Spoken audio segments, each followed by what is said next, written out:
and welcome to the 10th anniversary of Bloomsday at the Hammer.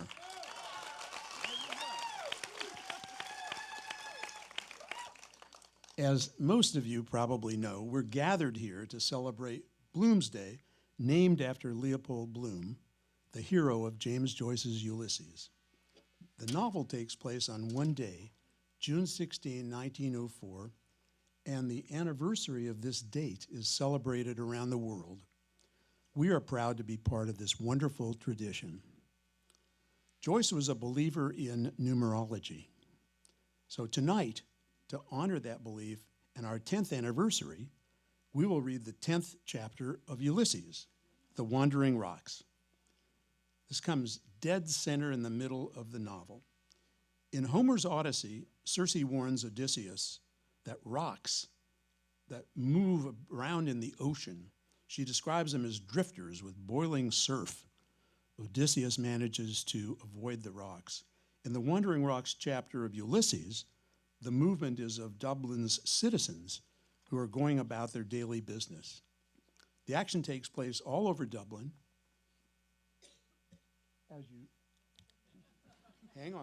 As you see behind me,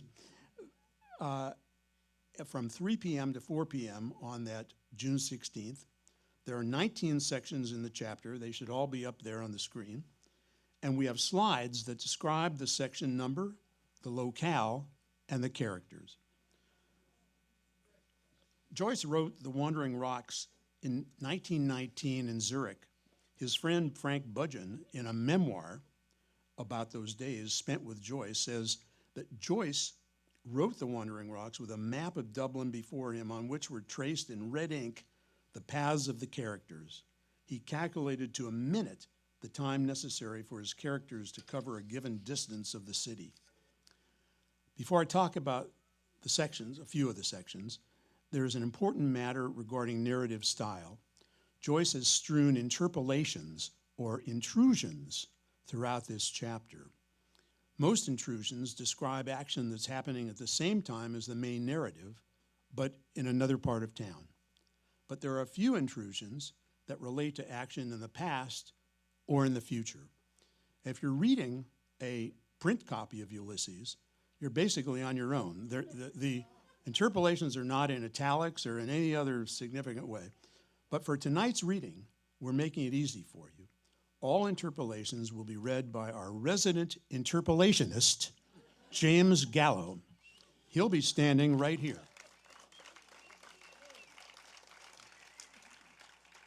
And James, would you give just one example of an interpolation? He'll be doing many of them, but I mean all of them. Yeah. Father Conmee walked through Clongo's fields, his thin-socked ankles tickled by stubble. Well, there's an interpolation that happened years ago when Father Conmee was actually at Clongo's college, when Stephen Dedalus was there. In the final section, section 19, there are no interpolations, and we're going to allow James to read some normal lines. The sections begin with church and end with state. Joyce saw the Catholic Church and English rule as repressive forces on the Irish. Church is exemplified by Father Conmee, and the state by the Vice-Regent and Lord Lieutenant of Ireland. He represents the English, and nobody likes him. The Vice-Regent and his entourage are on a journey from one end of Dublin to the other. Their path is on the screen in yellow. Just a few comments on some of the sections. Father Conmee is in section 1 on a mission to help place Paddy Dignam's son in a Catholic school for the indigent. Bloom attended Dignam's funeral earlier in the day. Section 3 is on Eccles Street, where the Blooms live. We see a plump, bare, generous arm poking out of a window. Yes, it's Molly Bloom's arm. 2 chapters earlier, someone hands Bloom a flyer announcing that Elijah is coming. He crumples it up and throws it into the Liffey River. We see it in an interpolation in this section and 2 more times in the chapter. Section 5 shows Blaze's Boylan buying fruit for Molly to sweeten her up for their 4 p.m. assignation. In Section 6, Stephen meets his music teacher. They speak in Italian. We will provide translations on the screen. In Section 7, Boylan's secretary types a letter, and we learn for the first time in the novel that the action of Ulysses takes place on June 16, 1904. Section 17 displays a Joycean red herring. A character walks by Mr. Bloom's dental windows. Well, that's not the Leopold Bloom that we know and love. It's a dentist who happened to live there in 1904, according to the census records. Okay, that's enough introduction. Let's meet the actors. We're fortunate, once again, to have 6 very talented actors to read through tonight's chapter. Let's start from your left, Johnny O'Callahan.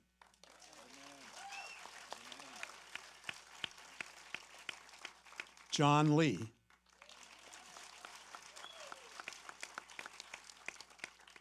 Sonya Macari.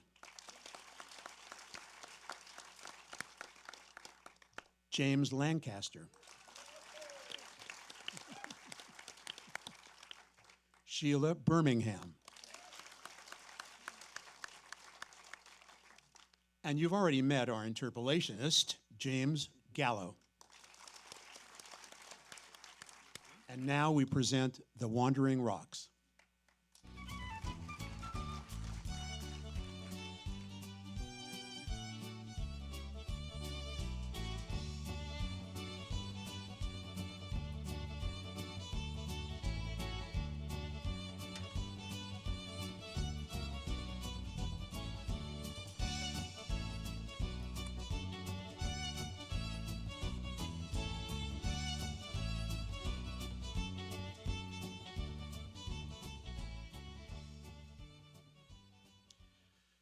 The superior, the very Reverend John Conmee, S.J., reset his smooth watch in his interior pocket as he came down the presbytery steps. 5 to 3.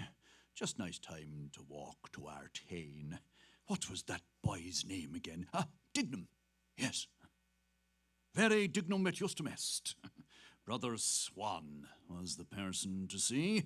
Mr. Cunningham's letter, yes. Oblige him, if possible. Good, practical Catholic. Useful at mission time. A one-legged sailor, swinging himself onward by lazy jerks of his crutches, growls some notes. He jerked short before the convent of the Sisters of Charity and held out a peaked cap for alms towards the very Reverend John Conmee, S.J. Father Conmee blessed him in the sun, for his purse held, he knew, 1 silver crown. Father Conmee crossed to Mountjoy Square. He thought, but not for long, of soldiers and sailors whose legs had been shot off by cannonballs, ending their days in some pauper ward, and of Cardinal Wolsey's words, "If I had served my God as I have served my king, he would not have abandoned me in my old days." He walked by the tree shade of sunny winking leaves, and towards him came the wife of Mr. David Sheehy, MP. Very well indeed, Father. And you, Father? Father Conmee was wonderfully well indeed. He would go to Buxton, probably, for the Walthers. And her boys? Were they getting on well at Belvedere? Was that so? Father Conmee was very glad indeed to hear that. And Mr. Sheehy himself? Still in London. The house was still sitting, to be sure it was. Beautiful weather. Delightful indeed. Father Conmee was very glad to see the wife of Mr. David Sheehy, MP, looking so well. And he begged to be remembered to Mr. David Sheehy, MP. Oh, yes, he would certainly call. Good afternoon, Mrs. Sheehy. Father Conmee doffed his silk hat and smiled as he took leave at the jet beads of her mantilla, ink shining in the sun, and smiled yet again in going. He had cleaned his teeth, he knew, with arcanut paste. Oh, lest he forget that letter to Father Provincial. Father Conmee stopped 3 little schoolboys at the corner of Mountjoy Square. Yes, they were from Belvedere. the little house. Ha, ha! And were they good boys at school? Oh, that was very good now. And what was his name? Jackson. And his name? Galleher. Ha. And the other little man? His name was Brunny Lyman. Oh, that was a very nice name to have. Father Conmee gave a letter from his breast to Master Brunny Lynham and pointed to the red pillar box at the corner of Fitzgibbon Street. But mind, you don't post yourself into the box, little man, he said. The boys six-eyed Father Conmee and laughed. Oh, sir! Well, let me see if you can post a letter, Father Conmee said. Master Brunny Lynham ran across the road and put Father Conmee's letter to Father Provincial into the mouth of the bright red letterbox. Father Conmee smiled and nodded and smiled and walked along Mountjoy Square East. Mr. Dennis J. McGinney, Professor of Dancing, etc., in silk hat, slate frock coat with silk facings, white kerchief tie, tight lavender trousers, canary gloves and pointed patent boots, walking with grave deportment, most respectfully took to the curbstone as he passed Lady Maxwell at the corner of Digman's Court. Was that not Mrs. McGuinness? Mrs. McGuinness, stately, silver-haired, bowed to Father Conmee from the farther footpath along which she sailed, and Father Conmee smiled and saluted. How did she do? A fine carriage she had, like Mary Queen of Scots, something. And to think that she was a pawnbroker. Well, now, such a, what should he say, such a queenly mien. Father Conmee turned the corner and walked along the North Circular Road. It was a wonder that there was not a tram line in such an important thoroughfare. Surely there ought to be. A band of satchel schoolboys, across from Richmond Street, all raised untidy caps. Father Conmee greeted them more than once benignly. Christian brother boys. Father Conmee passed H.J. O'Neill's funeral establishment, where Corny Kelleher totted figures in the day book while he chewed on a blade of hay. A constable on his beat saluted Father Conmee, and Father Conmee saluted the constable. In Yuckstetter's, the pork butcher's, Father Conmee observed pigs' puddings, white and black and red, lie neatly curled in tubes. Moored under the trees of Charleville Mall, Father Conmee saw a turf barge, a tow-house with pendant head, a bargeman with a hat of dirty straw seated amidships, smoking and staring at a branch of poplar above him. It was idyllic. And Father Conmee reflected on the providence of the Creator who had made turf to be in bogs, whence men might dig it out and bring it to town and hamlet to make fires in the houses of poor people. On Newcomen Bridge, the very Reverend John Conmee, S.J. of St. Francis Xavier's Church, Upper Gardner Street, stepped onto an outward-bound tram. Off an inward-bound tram stepped the Reverend Nicholas Dudley, C.C. of St. Agatha's Church, North William Street, onto Newcomen Bridge. At Newcomen Bridge, Father Conmee stepped into an outward-bound tram, for he disliked to traverse on foot the dingy way past Mud Island. Father Conmee sat in a corner of the tramcar, a blue ticket tucked with care in the eye of one plump kid glove, while 4 shillings, a sixpence, and 5 pennies shooted from his other plump glove palm into his purse. Passing the Ivy Church, he reflected that the ticket inspector usually made his visit when one had carelessly thrown away the ticket. The solemnity of the occupants of the car seemed to Father Conmee excessive for a journey so short and cheap. Father Conmee liked cheerful decorum. It was a peaceful day. The gentleman with the glasses opposite Father Conmee had finished explaining and looked down. His wife, Father Conmee supposed, a tiny yawn opened the mouth of the wife of the gentleman with the glasses. She raised her small gloved fist, yawned ever so gently, tip-tapping her small gloved fist on her opening mouth, and smiled tinily, sweetly. Father Conmee perceived her perfume in the car. From the hoardings, Mr. Eugene Stratton grimaced with thick nigger lips at Father Conmee. At the Howth road stop, Father Conmee alighted, was saluted by the conductor, and saluted in his turn. Don John Conmee walked and moved in times of yore, He was humane and honoured there. He bore in mind secrets confessed, and he smiled at smiling noble faces in a beeswaxed drawing room sealed with full fruit clusters. And the hands of a bride and of a bridegroom, noble to noble, were empalmed by Don John Conmee. It was a charming day. The lich gate of a field showed Father Conmee breadths of cabbages, curtsying to him with ample underleaves. The sky showed him a flock of small white clouds going slowly down the wind. Moutore, the French said, a just and homely word. Father Conmee, reading his office, watched a flock of muttoning clouds over Rathcoffey. His thin-socked ankles were tickled by the stubble of Clongrove's field. He walked there, reading in the evening, and heard the cries of the boys' lions at their prey. Young cries in the quiet evening. He was their rector. His reign was mild. Father Conmee drew off his gloves and took his red-edged breviary out. An ivory bookmark told him the page. Nones. He should have read that before lunch, but Lady Maxwell had come. Father Conmee read in secret, Pater and Ave, and crossed his breast. Deus in adjutorium. He walked calmly and read mutely the nones, walking and reading till he came to res in beati immaculati. Principium verborum tuorum veritas, in aeternum omnia indicia justitiae tuae. A flushed young man came from a gap of a hedge, and after him came a young woman with wild nodding daisies in her hand. The young man raised his cap abruptly. The young woman abruptly bent and with slow care detached from her light skirt a clinging twig. Father Conmee blessed both gravely and turned a thin page of his breviary. Sin, principes persecuti sunt me gratis, et a verbis tuus formidavit cor meum.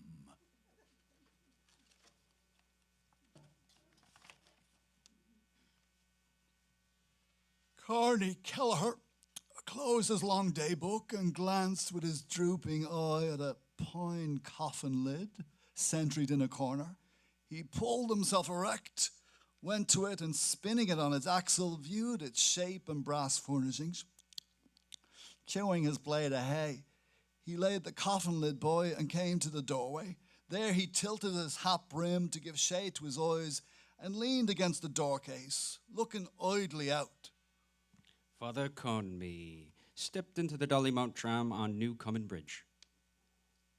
Carney Kelleher locked his large-footed boots and gazed, his hat down-tilted, chewing his blade of hay. Constable 57C, on his beat, stood to pass the time of day. It's a fine day, Mr. Kelleher. Aye, Carney Kelleher said. It's very close, the constable said. Carney Kelleher spat a silent jet of hay juice, arching from his mouth. While a generous white arm from a window in Eccles Street flung forth a coin. What's the best news? He asked. I seen that particular party last evening, the constable said with bated breath.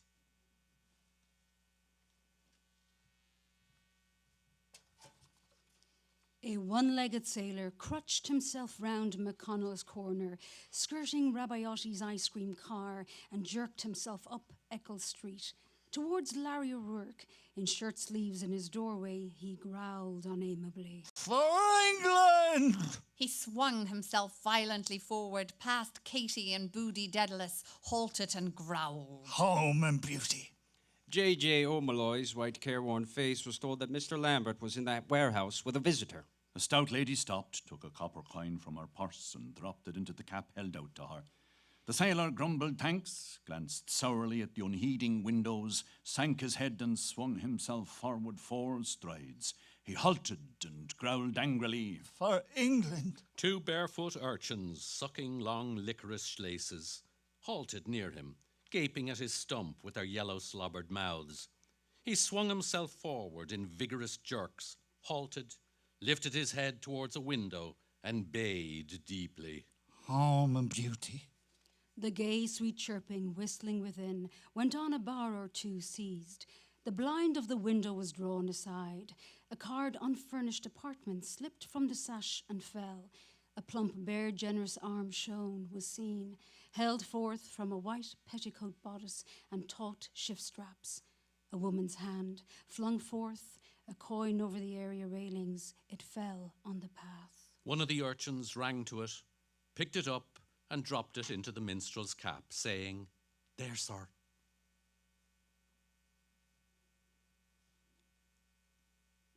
Katie and Booty Dedalus shoved in the door of the closed steaming kitchen.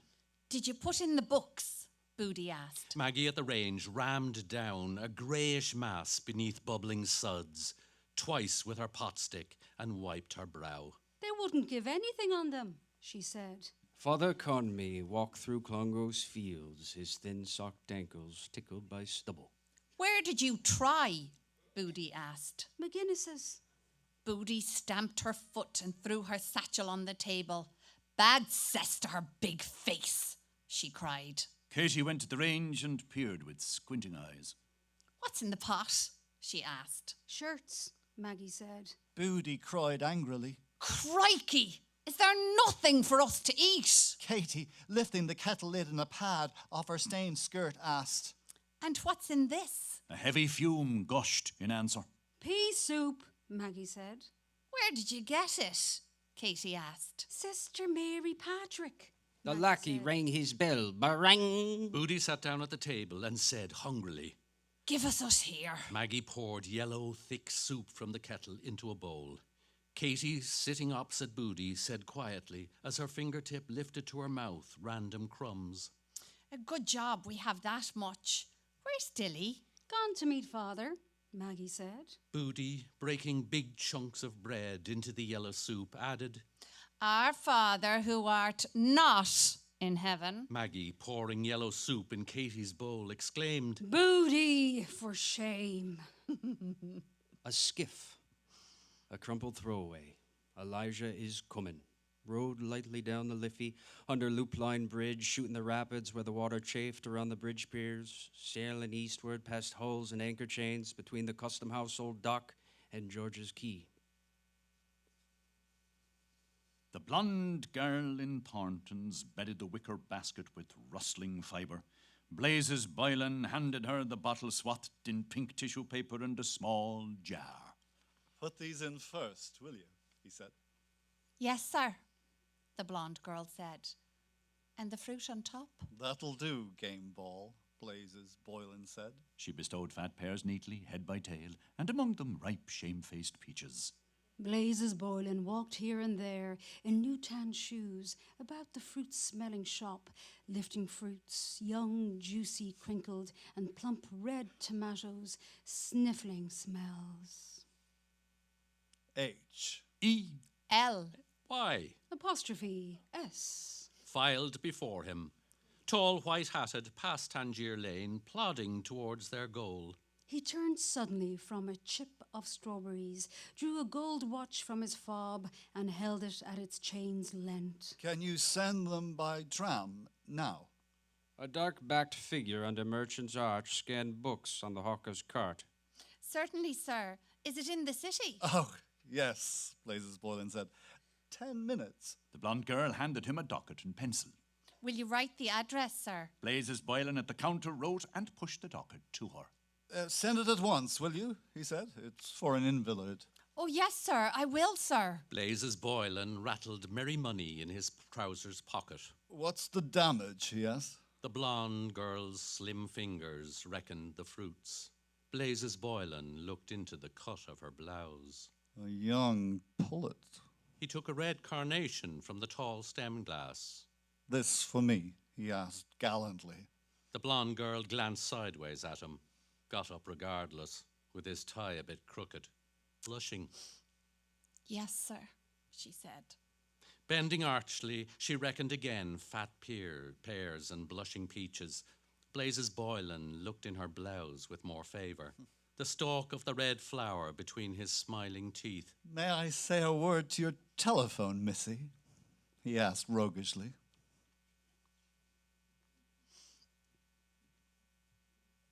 Ma, Alma Dino Artifoni said. He gazed over Stephen's shoulder at Goldsmith's knobby pole.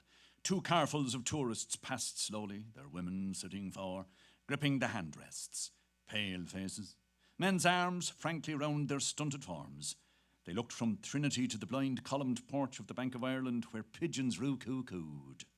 Anch'io ho avuto di queste idee, Alma Dino Artifoni said, quando ero giovane come lei. E poi mi sono convinto che il mondo è una bestia.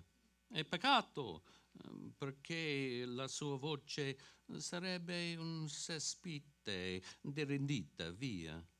Invece lei si sacrificia. Sacrificio incruento, Stephen said, smiling, swaying his ash plant in slow swing swung from its midpoint lightly. Speriamo, the round mustachioed face said pleasantly. Ma diretta a me, ci rifletta. By the stern stone hand of Grattan, bidding halt, an inch a core tram unloaded straggling Highland soldiers of a band.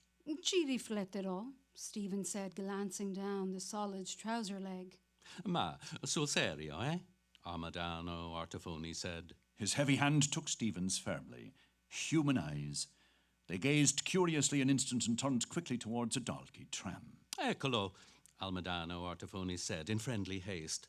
Venga a trovarmi a ci pensi. Addio, caro. Arrivederla, maestro, Stephen said, raising his hat when his hand was freed. Grazie. Di che? Alma Dino Artifoni said. Scusi, eh? Tante belle cose? Alma Dino Artifoni, holding up a baton of rolled music as a signal, trotted on stout trousers after the Dalkey tram. In vain he trotted, signalling in vain among the rout of bare-kneed gillies smuggling implements of music through Trinity gates.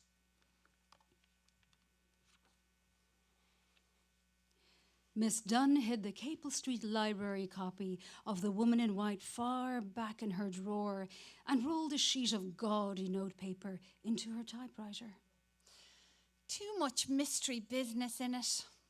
Is he in love with that one, Marion? Change it and get another by Mary Cecil Hay. The dish shut down the groove, wobbled a while, ceased and ogled them. 6. Miss Dunn clicked on the keyboard. 16 June 1904. 5 tall white-hatted sandwichmen between Moneypenny's corn and the slab where Wolfe-Tone's statue was not, eeled themselves turning. H-E. L. Why? Apostrophe S. And plodded back as they had come. Then she stared at the large poster of Marie Kendall, charming soubrette and listlessly lolling, scribbled on the jotter 16s and capital S's, mustard hair and dauby cheeks. She's not nice looking, is she? The way she's holding up her bit of a skirt. Wonder will that fella be at the band tonight? If I could get that dressmaker to make a concertina skirt like Susie Nagel's, should they kick out grand? Shannon and all the boat club swells never took his eyes off her. Hope to goodness he won't keep me here till 7. The telephone rang rudely by her ear. Hello? Yes, sir. No, sir. Yes, sir. I'll ring them up after 5. Only those 2, sir. For Belfast and Liverpool. All right, sir. Then I can go after 6 if you're not back. 1/4 after. Yes, sir. 27 and 6. I'll tell him, yes, 176. She scribbled 3 figures on an envelope. Mr. Boylan, hello. That gentleman from Sport was in looking for you. Mr. Lenihan, yes. He said he'll be in the Ormond at 4. No, sir. Yes, sir. I'll ring them up after 5. 2 pink faces turned in the flare of the tiny torch. Who's that? Ned Lambert asked. Is that Crotty? Ring a bell in Crosshaven, a voice replied, groping for foothold. Hello, Jack. Is that yourself? Ned Lambert said, raising in salute his pliant lathe among the flickering arches. Come on, mind your steps there. The vesta in the clergyman's uplifted hand consumed itself in a long, soft flame and was let fall. At their feet its red speck died, and mouldy air closed round them. How interesting, a refined accent said in the gloom. Yes, sir, Ned Lambert said heartily. We're standing in the historic council chamber of St. Mary's Abbey, where Silken Thomas proclaimed himself a rebel in 1534. This is the most historic spot in all Dublin. O'Madden Burke is going to write something about it one of these days. The old Bank of Ireland was over the way till the time of the Union, and the original Jews' temple was here too, before they built their synagogue over in Adelaide Road. From a long face, a beard and gaze hung on a chessboard. I'm deeply obliged, Mr. Lambert, the clergyman said. I won't trespass on your valuable time. You're welcome, sir, Ned Lambert said. Drop in whenever you like. Next week, say. Can you see? Yes. Good afternoon, Mr. Lambert. Very pleased to have met you. Pleasure is mine, sir, Ned Lambert answered. He followed his guest to the outlet and then whirled his lath away among the pillars. With J.J. O'Malloy he came forth slowly into Mary's Abbey, where dree men were floating with sacks of carob and palmnut meal. O'Connor Wexford, he stood to read the card in his hand. The Reverend U.C. Love, Rathcoffey, present address St. Michael's Salons. Nice young chap he is. He's writing a book about the Fitzgeralds, he told me. He's well up in history, faith. The young woman, with slow care, detached from her light skirt a clinging twig. Ned Lambert cracked his fingers in the air. God, he cried. I forgot to tell him the one about the Earl of Kildare after he set fire to Cashel Cathedral. Do you know that one? I'm bloody sorry I did it, says he. But I declare to God, I thought the Archbishop was inside. He mightn't like it, though, what? God, I'll tell him anyhow. He turned to J.J. Malloy and asked, Well, Jack, what is it? What's the trouble? Wait a while. Hold hard. With gaping mouth and head far back, he stood still and, after a second, sneezed loudly. Sick! Blast you. The dust from those sacks, J.J. O'Malloy said politely. No, Ned Lambert gasped.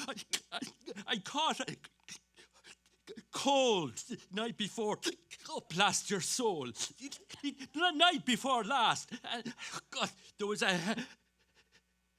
hell of a lot of draft. He held the handkerchief ready for the coming. I was Glasnevin this morning. Poor little, what do you call him? Achoo! Oh, mother of Moses.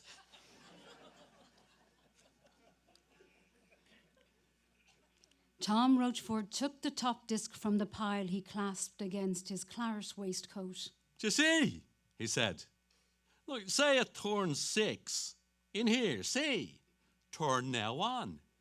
He slid it into the left slot for them. It shot down with a groove, wobbled a while, seized, ogling them 6. Lawyers of the past, haughty, pleading, beheld pass from the Consolidated Taxing Office to Nisi Prius Court, Richie Golden carrying the cost bag of Golden, Collis and Ward, and heard rustling from the Admiralty Division of the King's Bench to the Court of Appeal, an elderly female with false teeth smiling incredulously and a black silk skirt of great amplitude. Do you see? He said. Look, see now, the last one I put in is over here. Turns over, the impact, leverage, see? He showed them the rising column of discs on the night. Smart idea, Nosy Flynn said, snuffling. So a fella coming in here late can see what turn is on. See? And what turns are over. See? Tom Rochford said. He slid in a disc for himself and watched it shoot. Wobble, ogle, stop. 4, turn now on. I'll see him now in the Ormond, Lenehan said, and sound him. One good turn deserves another. Do, Tom Rochford said. Tell him I'm boiling with impatience. Good night, McCoy said abruptly. When you two begin. Nosy Flynn stooped towards the lever, snuffling at it. But how does it work here, Tommy? He asked. Toodaloo, Lenehan said. See you later. He followed McCoy out across the tiny square of Crampton Court.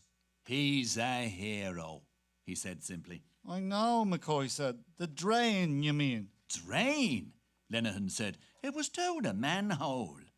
They passed Dan Lowry's music hall, where Marie Kendall, charming soubrette, smiled on them from a poster, a dauby smile.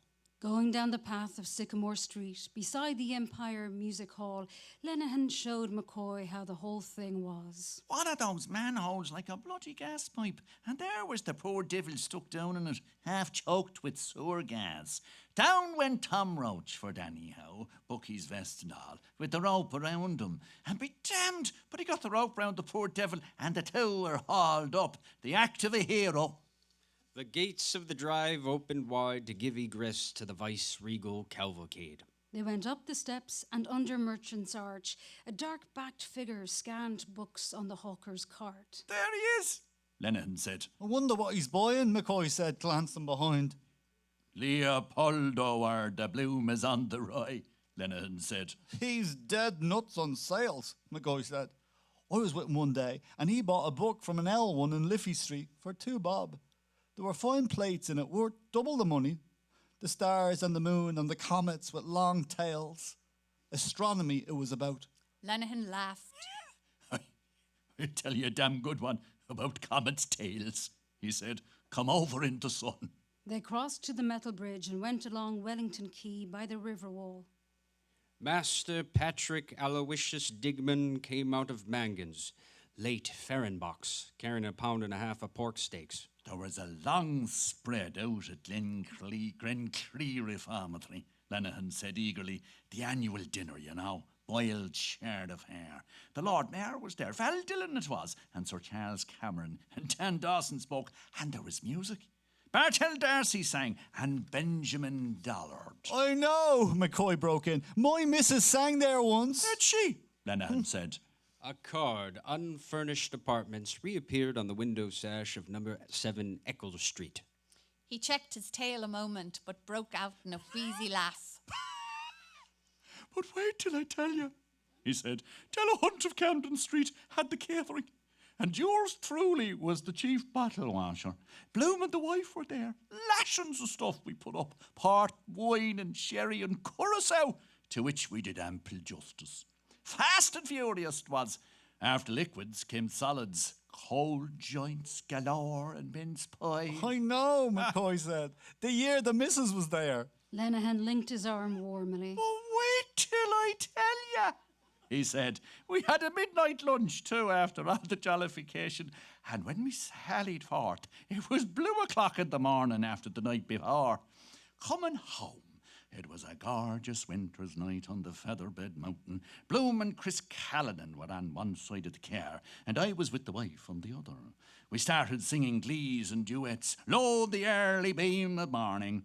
She was well primed with a good load of Dillons port under her belly band. Every jolt the bloody car give, I had her bumping up against me. Hell's delights! She has a fine pair, God bless her. He Like held that. his caved hands a cubit from him, frowning. I was tucking the rug under her and settling her boa all the time, know what I mean? His hands moulded ample curves of air. He shut his eyes tight in delight, his body shrinking, and blew a sweet chirp from his lips. The lad stood to attention, anyhow. He said with a sigh, she's a gamey mare and no mistake. Bloom was pointing out all the stars and the comets in the heavens to Chris Callanan and the Jerry. The Great Bear and Hercules and the Dragon and the whole jing-bang lot. But by God, I was lost, so to speak, in the Milky Way. He knows them all, faith.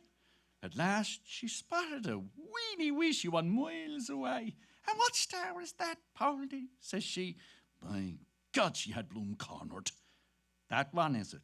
Says Chris Callanan. Sure, that's only what you might call a pinprick. By God, he wasn't far wide of the mark. Lenehan stopped and leaned on the river wall, panting with soft laughter. I'm weak, he gasped. McCoy's white face smiled about it at instants and grew grave. Lenehan walked on again. He lifted his yachting cap and scratched his hind head rapidly. He glanced sideways in the sunlight at McCoy. He's a cultured all-round man, Bloom is, he said seriously. He's not one of your commoner garden, you know. There's a touch of the artist about old Bloom. Mr. Bloom turned over idly pages of The Awful Disclosures of Maria Monk, then of Aristotle's masterpiece. Yeah. Crooked, botched print. Plates. Infants cuddled in a ball in blood-red wombs, like livers of slaughtered cows. Lots of them like that at this very moment, all over the world, all button their heads to get out of it. Child born every minute somewhere. Mrs. Purefoy. He laid both books aside and glanced at the third, Tales of the Ghetto by Leopold von Sacher-Masoch. That I had, he said, pushing it by. The shopman let 2 volumes fall on the counter. Them are 2 good ones, he said. Onions off his breath came across the counter, out of his ruined mouth. He bent to make a bundle of the other books, hugged them against his unbuttoned waistcoat, and bore them off behind the dingy curtain. On O'Connell Bridge, many persons observed the grave deportment and gay apparel of Mr. Dennis J. McGinney, professor of dancing, etc. Mr. Bloom, alone, looked at the titles Fair Tyrants by James Lovebirch. Know the kind that is. Had it? Yes. He opened it. I thought so. Nah, she wouldn't like that much. Got her at once. He read the other title. Sweets of Sin. That's more in her line. Let's see. He read where his finger opened. All the dollar bills her husband gave her were spent in the stores on wondrous gowns and costliest frillies. For him. For Raoul. Yes. This here, try. Her mouth glued on his in a luscious, voluptuous kiss, while his hands felt for the opulent curves inside her déshabillé. Yeah, take this. The end. You are late, he spoke hoarsely, eyeing her with a suspicious glare. The beautiful woman threw off her sable-trimmed wrap, displaying her queenly shoulders and heaving on point. An imperceptible smile played round her perfect lips as she turned to him calmly. Mr. Bloom read again. The beautiful woman. Warmth showered gently over him, cowing his flesh. Flesh yielded amply amid rumpled clothes, whites of eyes swooning up. His nostrils arched themselves for prey. Melting breast ointments. For him, for Raoul. Armpits, oniony sweat, fish gluey slime. Her heaving on point. Field press, crushed. Sulphur dung of lions. Young. An elderly female, no more young, left the building of the Courts of Chancery, King's Bench, Exchequer and Common Pleas, having heard in the Lord Chancellor's Court the case of lunacy of Potterton. In the Admiralty Division, the summons, ex parte motion, the owner of Lady Kearns versus the owners of the bark Mona. In the Court of Appeal, reservation of judgment in the case of Harvey versus the Ocean Accident and Guarantee Corporation. Phlegmy coughs shook the air of the bookshop, bulging out the dingy curtains. The shopman's uncombed grey head came out, and his unshaven, reddened face, coughing. He raked his throat rudely, puked, phlegm on the floor. He put his boot on what he had spat, wiping his soul along it, and bent, showing his raw-skinned crown, scantily haired. Mr. Bloom beheld it. Mastering his troubled breath, he said, I'll take this one. The shopman lifted his eyes, bleared with old rheum. Sweets of sin, he said, tapping on it. That's a good one.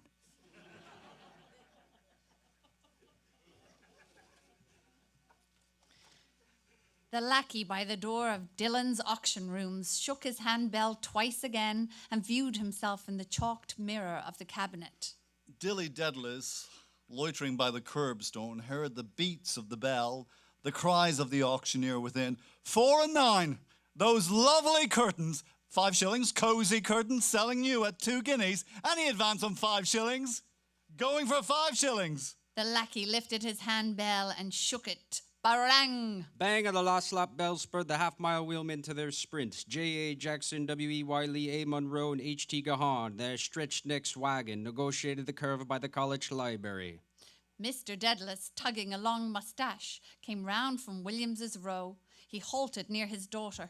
It's time for you, she said. Stand up straight for the love of the Lord Jesus, Mr. Daedalus said. Are you trying to imitate your Uncle John, the cornet player, head upon shoulder? Melancholy God. Dilly shrugged her shoulders. Mr. Dedalus placed his hands on them and held them back. Stand up straight, Carl, he said. You'll get curvature of the spine.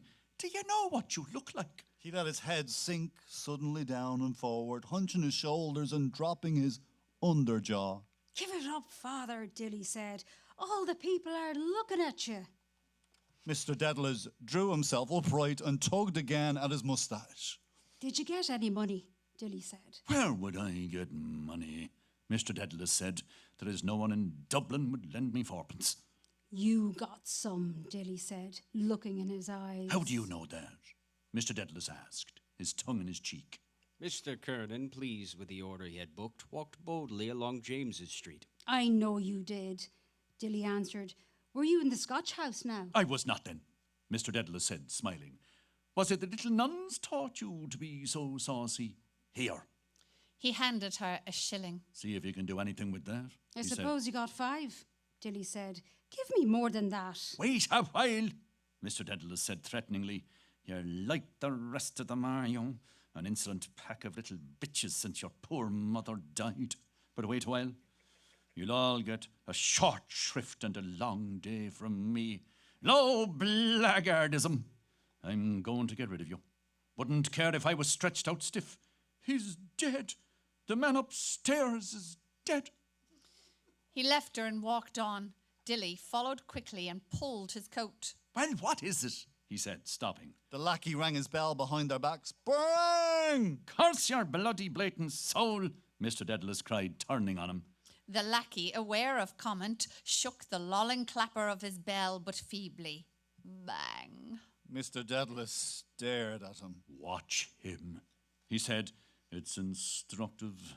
I wonder will he allow us to talk? You got more than that, Father, Dilly said. I'm going to show you a little trick, Mr. Daedalus said. I'll leave you all the where Jesus left the Jews. Look, there's all I have.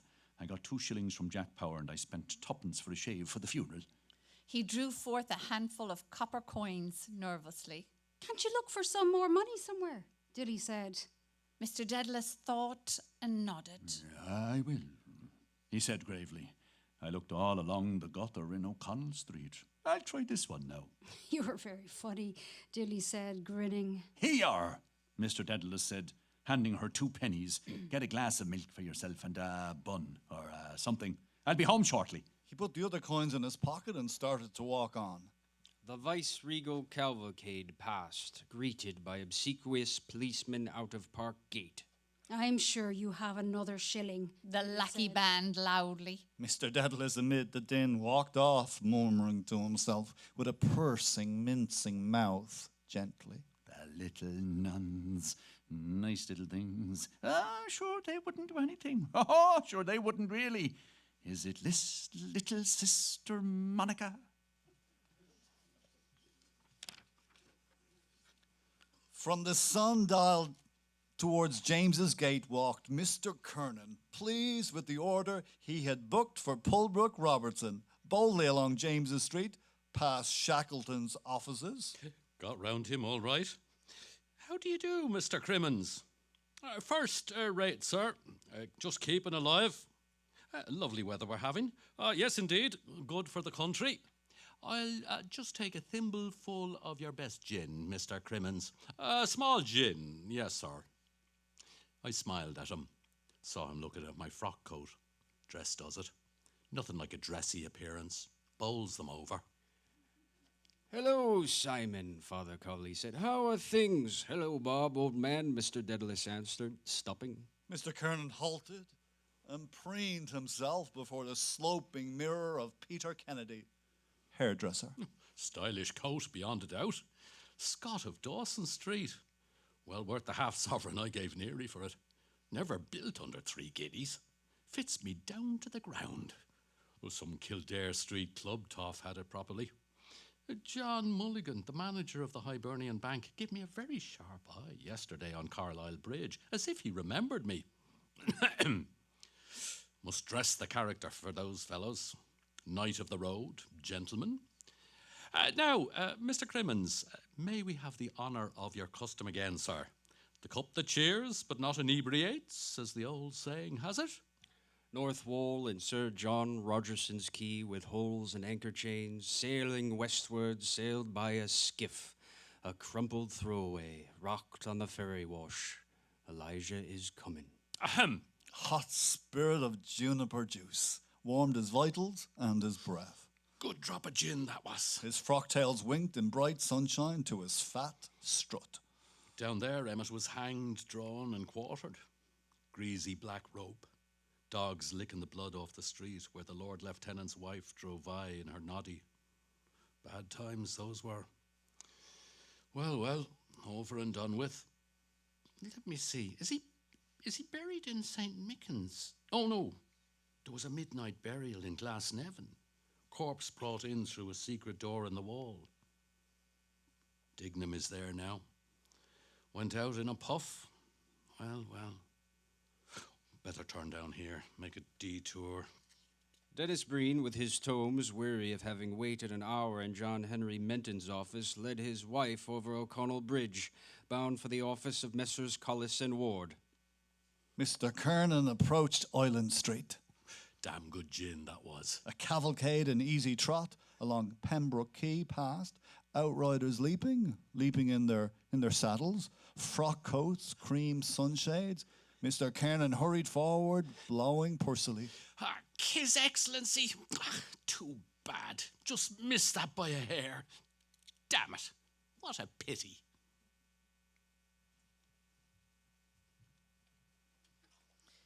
Stephen Dedalus watched through the webbed window, the lapidary's fingers prove a time-dulled chain.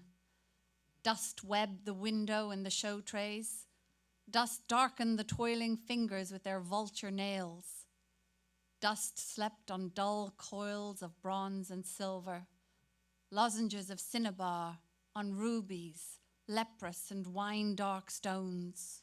2 old women, fresh from their whiff on the briny, trudged through Irish Town along London Bridge Road, one of them with sanded, tired umbrella, one with a midwife's bag in which 11 cockles rolled. The whir of flapping leathern bands and hum of dynamos from the powerhouse urged Stephen to be on.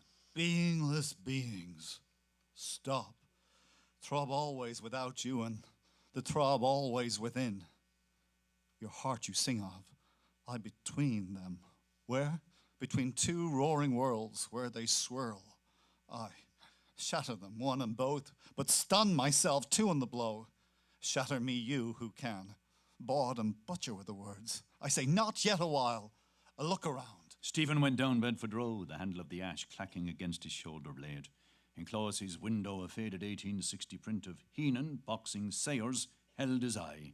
Staring backers with square hats stood round the roped prize ring. The heavyweights in tight line cloths proposed gently each to other his bulbous fists. and they are throbbing heroes' hearts. He turned and halted by the slanted book cart. "Twopence each," the huckster said. "4 for 6pence. Tattered pages. The Irish beekeeper. Life and miracles of the cure of Ars. Pocket guide to Killarney. I might find here one of my pawn school prizes. Stefano Dedalo, alumno optimo, palm on Ferente. Father Conmee, having read his little hours, walked through the hamlet of Donnycarney, murmuring vespers. Binding too good, probably. What is this? 8th and 9th book of Moses? Secret of all secrets. Seal of King David. Thumb pages. Read and read. Who has passed here before me? How to soften chapped hands? Recipe for white wine vinegar. How to win a woman's love. For me this. Say the following talisman 3 times with hands folded. Se el hilo na bragada femininum, armor mi solo, sanctus. Amen. What are you doing here, Stephen? Dilly's high shoulders and shabby dress. Shut the book quick. Don't let's see. What are you doing? Stephen said. What have you there? Stephen asked. I bought it from the other cart for a penny, Dilly said, laughing nervously. Is it any good? My eyes, they say she has. Do others see me so? Quick, far, and daring, shadow of my mind. He took the coverless book from her hand, Chardonnel's French primer. What did you buy that for? He asked. To learn French. She nodded, reddening and closing tight her lips. Show no surprise. Quite natural. Here, Stephen said, it's all right. Mind Maggie doesn't pawn it on you. I suppose all my books are gone. Some, Dilly said. We had to. She is drowning.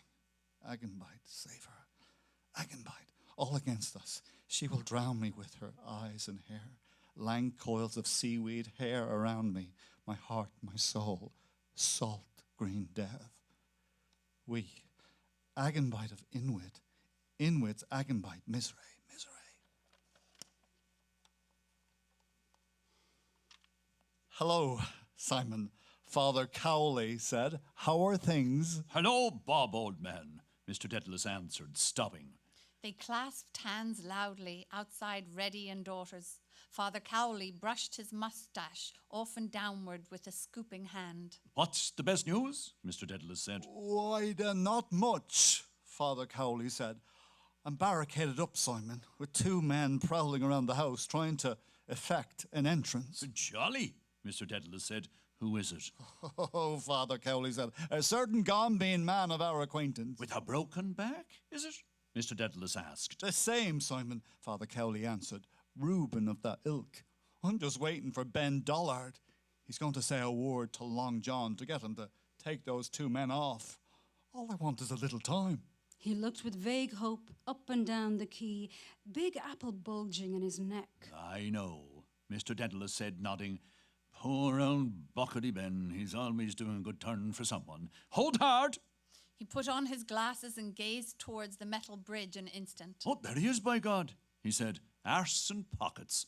Ben Dollard's loose blue cutaway and square hat above large slops crossed the quay in full gait from the metal bridge. He came towards them at an ample scratching actively behind his coattails. As he came near, Mr. Daedalus greeted. Hold that fellow with the bad trousers. Hold him now, Ben Dollard said. Mr. Dedalus eyed with cold, wandering scorn various points of Ben Dollard's figure. Then turning to Father Cowley with a nod, he muttered sneeringly. That's a pretty garment, isn't it, for a summer's day? Why, God eternally curse your soul, Ben Dollard growled furiously. I threw out more clothes in my time than you ever saw. He stood beside them beaming, on them first and on his roomy clothes, from points of which Mr. Dedalus flicked fluff, saying, They were made for a man in his health, Ben, anyhow. Well, bad luck to the Jew man that made them, Ben Dollard said. Thanks be to God he's not paid yet. And how is that basso profondo, Benjamin? Father Cowley asked. Cassius Boyle, O'Connor, Fitzmaurice, Tisdale, Farrell, murmuring, glassy-eyed, strode past the Kildare Street Club. Ben Dollard frowned and, making suddenly a chanter's mouth, gave forth a deep note. Me, he said. That's the style, Mr. Dedalus said, nodding to its drone. What about that? Ben Dollard said. Not too dusty, what? He turned to both. That'll do, Father Crowley said, nodding also. The Reverend Hugh C. Love walked from the old chapter house of St. Mary Abbey's past James and Charles Kennedy's rectifiers. Ben Dollard, with a heavy list towards the shop fronts, led them forward, his joyful fingers in the air. Come along with me to the sub-sheriff's office, he said. Wait a while. We're on the right lay, Bob. Believe you me. For a few days, tell him, Father Cowley said anxiously. Ben Dollard halted and stared, his loud orifice open and dangling button of his coat wagging bright-backed from its thread as he wiped away the heavy shroms that clogged his eyes to hear aright. What few days? He boomed. Hasn't your landlord distrained the for rent? He has, Father Crowley said. Then our friend's writ is not worth the paper it's printed on, Ben Dollard said. The landlord has the prior claim. I gave him all the particulars. 29 Windsor Avenue. Love is the name. That's right, Father Cowley said. The Reverend Mr. Love. He's a minister in the country somewhere. But are you sure of that? Oh, you can tell Barabbas from me, Ben Dollard said, that he can put that writ where Jacko put the nuts. He led Father Cowley boldly forward, linked to his bulk. Filberts, I believe they were, Mr. Dedalus said, as he dropped his glasses on his coat front, following them. The youngster will be all right, Martin Cunningham said, as they passed out of the castle yard gate. The policeman touched his forehead. God bless you, Martin Cunningham said cheerily. He signed to the waiting Jarvey, who chucked at the reins and set on towards Lord Edward Street. Bronze by gold, Miss Kennedy's head by Mrs. Deuce's head, appeared above the cross blind of the Ormond Hotel. Yes, Martin Cunningham said, fingering his beard. I wrote to Father Conmee and laid the whole case before him. You could try our friend Mr. Power, suggested Backward. Boyd, Martin Cunningham said shortly, touch me not. John Weiss Nolan, lagging behind, reading the list, came after them quickly down Cork Hill. The castle car wheeled empty into Upper Exchange Street. Look here, Martin, John Weiss Nolan said, overtaking them at the mail office. I see Bloom put his name down for 5 shillings. Quite right, Martin Cunningham said, taking the list, and put down the 5 shillings too. Without a second word either, Mr. Power said. Strange but true, Martin Cunningham added. John Weiss Nolan opened wide eyes. I'll say it, there's what much kindness in the Jew, he quoted elegantly. They went down Parliament Street. Outside La Maison Claire, Blazes Boylan waylaid Jack Mooney's brother-in-law, Humpty Tight, making for the Liberties. John Weiss Nolan fell back with Mr. Power, while Martin Cunningham took the elbow of a dapper little man in a shower of hail suit, who walked uncertainly with hasty steps past Mickey Anderson's watches. The assistant town clerk's corns are giving him trouble, John Weiss Nolan told Mr. Power. They followed round the corner towards James Kavanagh's wine rooms. The empty castle car fronted them at rest in Essex Gate. Martin Cunningham, speaking always, showed often the list at which Jimmy Henry did not glance. And Long John Fanning is here too, John Weiss Nolan said. As large as life. The tall form of Long John Fanning filled the doorway where he stood. Good day, Mr. Sub-Sheriff, Martin Cunningham said, as all halted and greeted. Long John Fanning made no way for them. He removed his large Henry Clay decisively, and his large, fierce eyes scowled intelligently over all their faces. Are the conscript fathers pursuing their peaceful deliberations? He said with rich, acrid utterance to the assistant town clerk. Hell open to Christians they were having, Jimmy Henry said pettishly, about their damned Irish language. Where was the marshal? He wanted to know, to keep order in the council chamber. And old Barlow, the mace bearer, laid up with asthma. No mace on the table, nothing in order, no quorum even. and Hutchinson, the Lord Mayor in Clondalkno, and little Lorcan Sherlock doing locum tenens for him. Damned Irish language, language of our forefathers. Long John Fanning blew a plume of smoke from his lips. Martin Cunningham spoke by turns, twirling the peak of his beard to the assistant town clerk and the sub-sheriff, while John Wyse Nolan held his peace. What dignum was that? Long John Fanning asked. Jimmy Henry made a grimace and lifted his left foot. "Oh, my corns," he said plaintively. "Come upstairs for goodness sake till I sit down somewhere. Oh, off, mind!" Testily, he made room for himself beside Long John Fanning's flank and passed in and up the stairs. Come on up, Martin Cunningham said to the sub-sheriff. I don't think you knew him, or perhaps you did, though. With John Wyse Nolan, Mr. Power followed him in. Decent little soul he was, Mr. Power said to the stalwart back of Long John Fanning, ascending towards Long John Fanning in the mirror. Rather low-sized. Dignam of Menton's office, that was, Martin Cunningham said. Long John Fanning could not remember him. Clatter of horse hoofs sounded from the air. What's that? Martin Cunningham said. All turned where they stood. John Wyse Nolan came down again. From the cool shadow of the doorway, he saw the horses pass Parliament Street, harnessed and glossy pasterns in sunlight shimmering. Gaily they went past before his cool, unfriendly eyes, not quickly. In saddles of the leaders, leaping leaders, rode out riders. What was it? Martin Cunningham asked as they went on up the staircase. The Lord Lieutenant General and General Governor of Ireland, John Wyse Nolan answered from the stairfoot.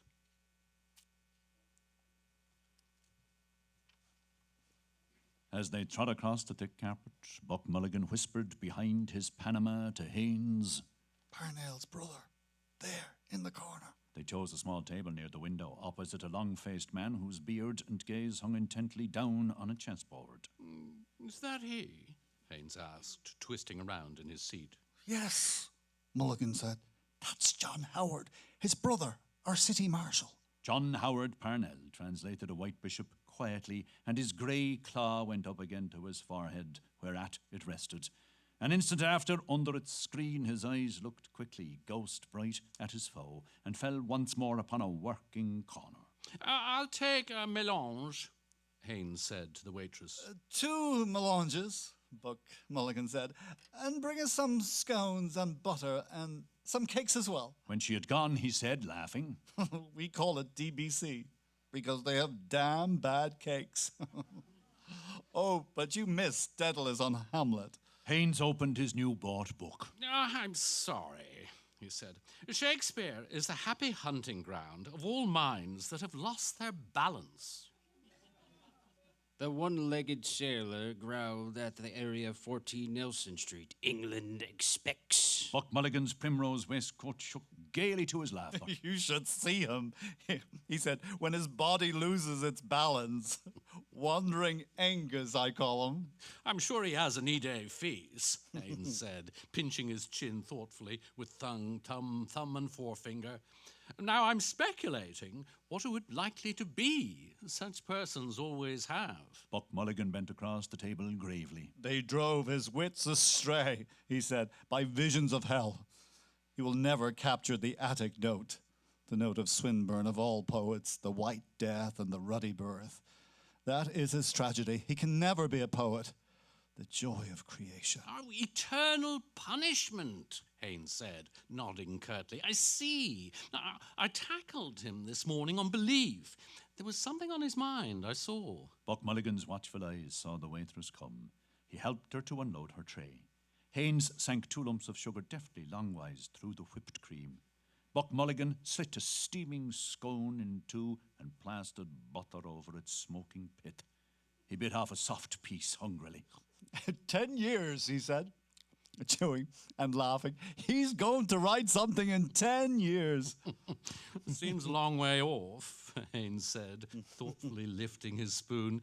Still, I shouldn't wonder if he did, after all. He tasted a spoonful from the creamy cone of his cup. Now this is real Irish cream, I take it? He said with forbearance. I don't want to be imposed on. Elijah. Skiff.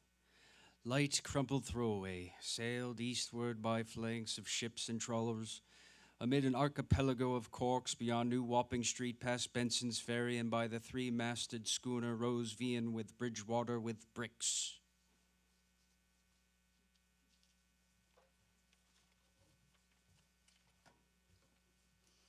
Almidan Artivoni walked past Hollis Street, past Sewell's Yard. Behind him, Cashel Boyle, O'Connor, Fitzmaurice, Tisdall Farrell, with stick-umbrellaed dust coat dangling, shunned the lamp before Mr. Law Smith's house, and crossing, walked along Merrion Square. Distantly behind him, a blind stripling tapped away by the wall of College Park. Cashel Boyle, O'Connor, Fitzmaurice, Tisdall Farrell walked as far as Mr. Lewis Werner's cheerful windows, then turned and strode back along Merrion Square, his stick umbrella dust coat dangling. At the corner of Wilde's house, he halted, frowned at Elijah's name, announced on the Metropolitan Hall, frowned at the distant pleasance of Duke's Lawn. His eyeglass flashed, frowning in the sun. With rat's teeth bared, he muttered, "Coectus volui." He strode on for Clare Street, grinding his fierce word. As he strode past Mr. Bloom's dental windows, the sway of his dust coat brushed rudely from its angle, a slender tapping cane, and swept onwards, having buffeted a thewless body. The blind stripling turned his sickly face after the striding form. "God's curse on you," he said sourly, "whoever you are. You're blinder nor I am, you bitches bastards."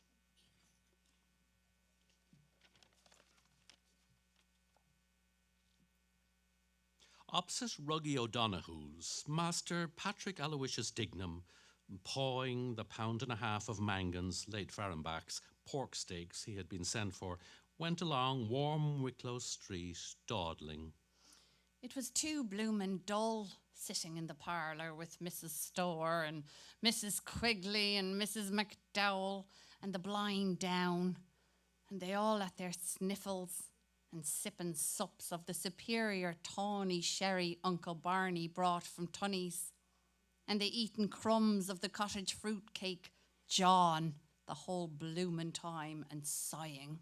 After Wicklow Lane, the window of Madame Doyle, court-dress milliner, stopped him. He stood looking in at the two puckers stripped to their pelts and pulling up their props. From the side mirrors, two mourning Master Dignam gaped silently. Myler Keogh, Dublin's pet lamb, will meet Sergeant Major Bennett, the Portobello bruiser, for a purse of 50 sovereigns. Gob, that'd be a good puckin' match to see. Myler Keogh. That's the chap sparring out to him with the green sash. 2-bar entrance, soldiers half price. I could easy do a bunk on Ma. Master Dignam, on his left, turned as he turned. That's me in mourning. When is it? May the 22nd. Sure, the bloomin' thing is all over. He turned to the right, and on his right, Master Dignam turned, his cap awry, his collar sticking up. Buttoning it down, his chin lifted, he saw the image of Marie Kendall, charming soubrette, beside the two puckers. One of them moths that do be in the packets of fags Store smokes that his Elfula welted hell out of him for one time he found out. Master Dignam got his collar down and dawdled on. In Grafton Street, Master Dignam saw a red flower in a toff's mouth and a swell pair of kicks on him, and he listened to what the drunk was telling him and grinning all the time. No Sandymount train. Master Dignam walked along Nassau Street and shifted the pork steaks to his other hand. His collar sprang up again and he tugged it down. The bloomin' stud was too small for the buttonhole of the shirt. Bloomin' end to it. He met schoolboys with satchels.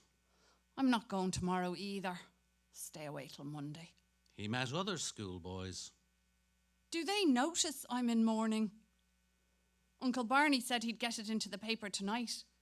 Then they'll all see it in the paper and read my name printed and Pa's name. His face got all grey, instead of being red like it was. And there was a fly walking it over up to his eye. The scrunch that was when they were screwing the screws into the coffin, and the bumps when they were bringing it downstairs. Pa was inside it, and Ma was crying in the parlour, and Uncle Barney telling the men how to get it round the bend. A big coffin it was, and high and heavy looking. How was that? The last night Pa was boozed. He was standing on the landing there, bawling out for his boots to go out to Tunney's for to booze more. And he looked butty and short in his short. Never see him again. Death, that is. Pa's dead. My father is dead. He told me to be a good son to Ma. I couldn't hear the other things he said, but I saw his tongue and his teeth trying to say it better. Poor Pa. That was Mr. Dignam, my father. I hope he's in purgatory now, because he went to confession to Father Conroy on Saturday night.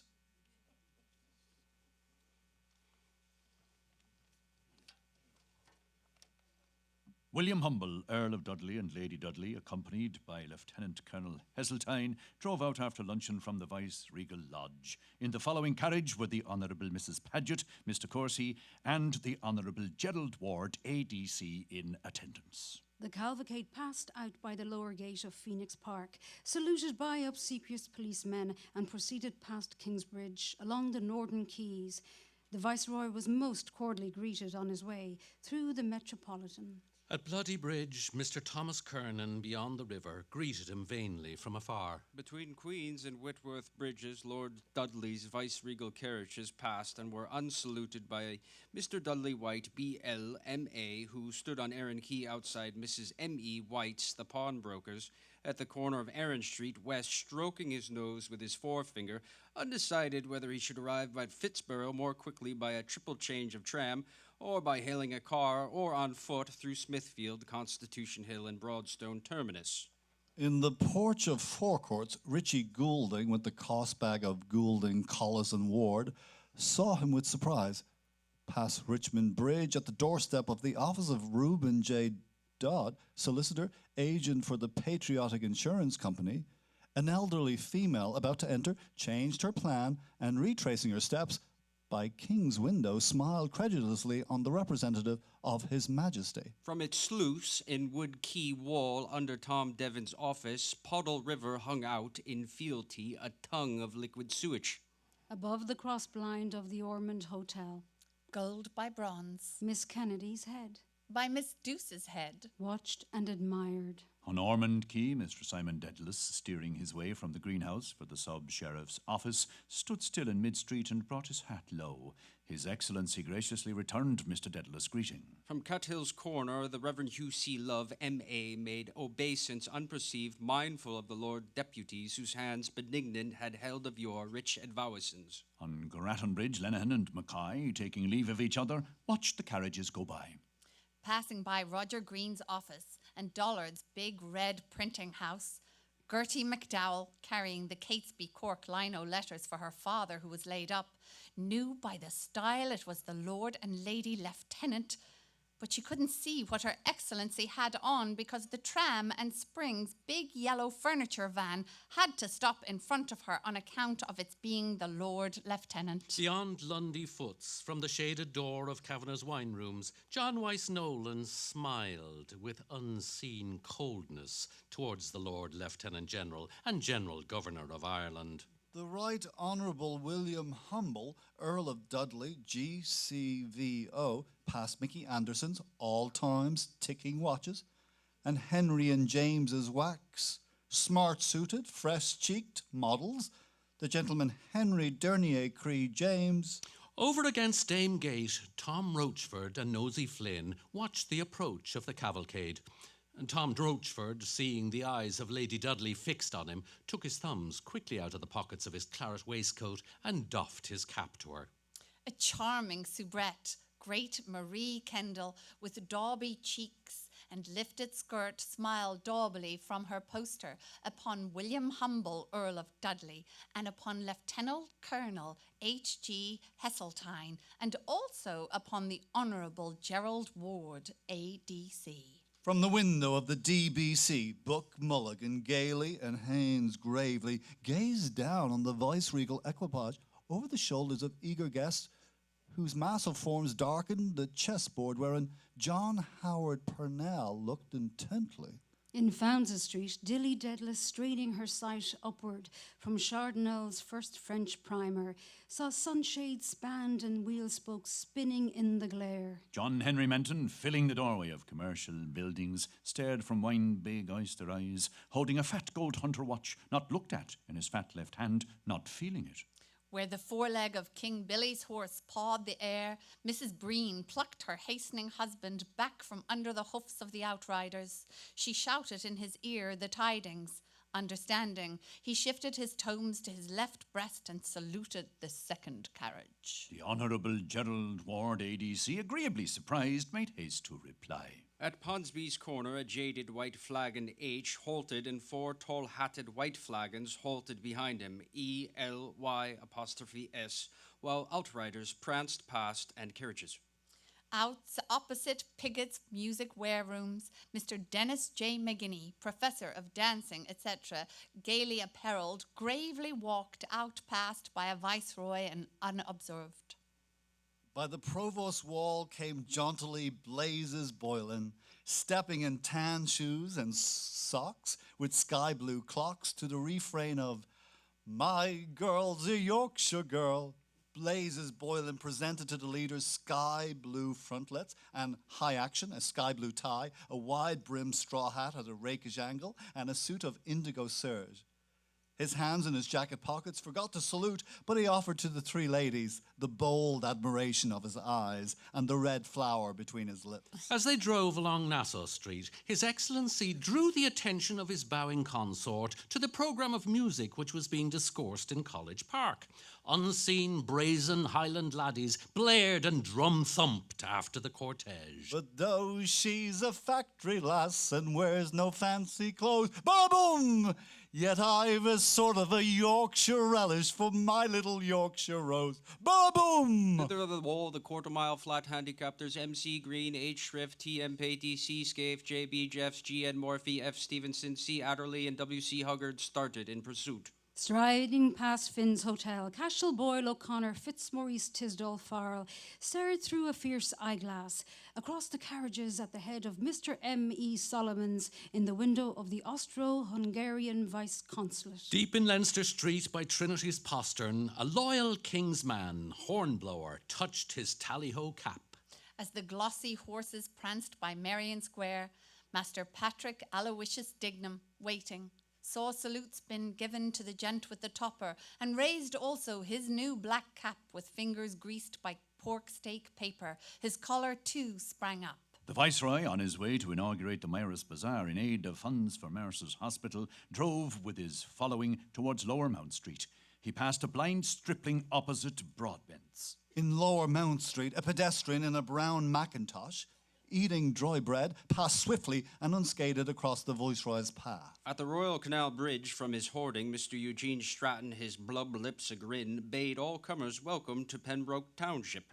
At Haddington Road corner, 2 sanded women halted themselves, an umbrella and a bag, in which 11 cockles rolled to view with wonder, the Lord Mayor and Lady Mayoress without his golden chain. On Northumberland and Lansdowne roads, His Excellency acknowledged punctually salutes from rare male walkers. The salute of 2 small schoolboys at the Gardens Gate of the house said to have been admired by the late Queen when visiting the Irish capital with her husband, the Prince Consort, in 1849. And the salute of Alma Dino Artifoni's sturdy trousers swallowed by a closing door.